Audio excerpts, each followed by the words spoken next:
Айсат апай, қайдан келдіңіз? Саламатсыздар, мен Түлкібас ауданынан келіп Қаттақ сөйлеңіз. Саламатсыздар. Қазіргі Түркістан облысы Түлкібас ауданынан келіп отырмын. Ауруым Паркинсон, иә? Бізге келгенге дейін сіз гормонмен жүргенсіз, гормон ауруларымен орталыққа сүйіктілікке орталығына келгенге дейін ауру денеге 7-8 жыл болған. 7-8 жыл болған ауру, иә? Сондай аурумен жүрген, дәрі ішкен, гормондар ішкен, енді осы себепке келгелі, дәріні азайтып, қимыл қозғалысын жөндеп, жүріс-тұрысын оңалып қалды. Негізі сіз сияқты кісілер келген бізге. Бірақ сіз сияқты бүйтіп құлшыныспен мен айтқанымды бірге бір орындаған аз болды.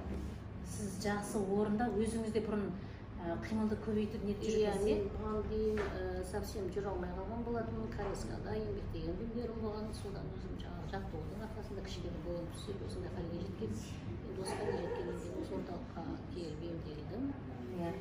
Бұл кісі өзі тоқтамай жаттығу жасап, жаңа ауруына бой бермей сөйтіп жүрген кісі біздің ортаға келіп, біздің емді алғаннан кейін тіптен жақсы болды. Қазір дәрісін азайттық, иә? Дәріні азайттым.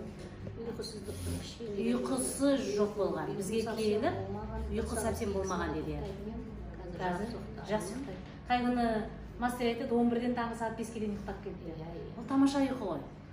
10-нан таңғы сағат 4:30-ге дейін ұйқы тамаша. 5-те оянбас едім, будильниктен оянып. Будильниктен оянып кетті. Қандай тамаша. Енді үйге барғаннан кейін біздің графикпен осы үйге барған соң осы сіздің айтқан Құстықұл ханым айтқан ем шарасын да түгелдей орындауға тырысамын. Жаттығуымды тастамаймын.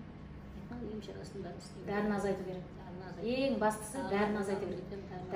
Дәрі азаймай ешқандай ауру жазылмайды. Оны естеріңізден шығармаңыздар. Ең бастысы дәріні азайту керек.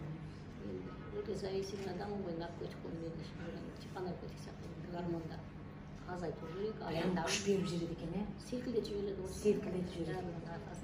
Керек, сіз жақсы отырсын.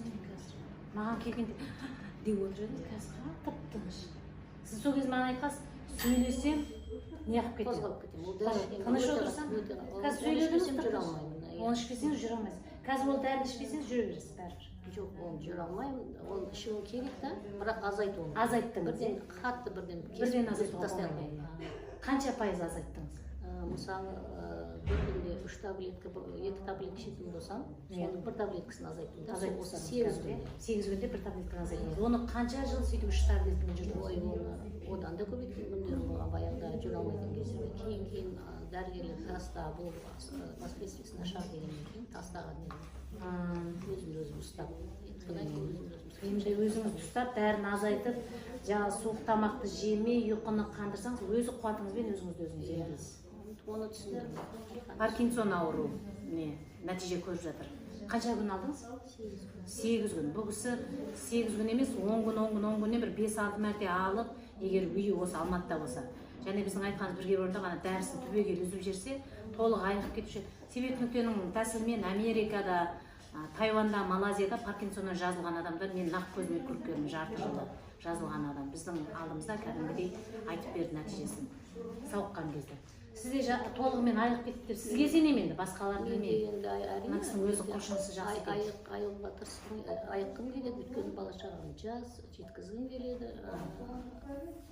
Егер осындай осы үйдің жанында болатын болса, жақынымда болса, әрине келгенге дейін жетпейді ғой. Беру керек. Таразда біздің мастерлер бар. Егер тауып алсаңыз, тағы да сол жерден анда-санда барып ем алып, неғып тұрсаңыз болады. Шымкенттен Таразда.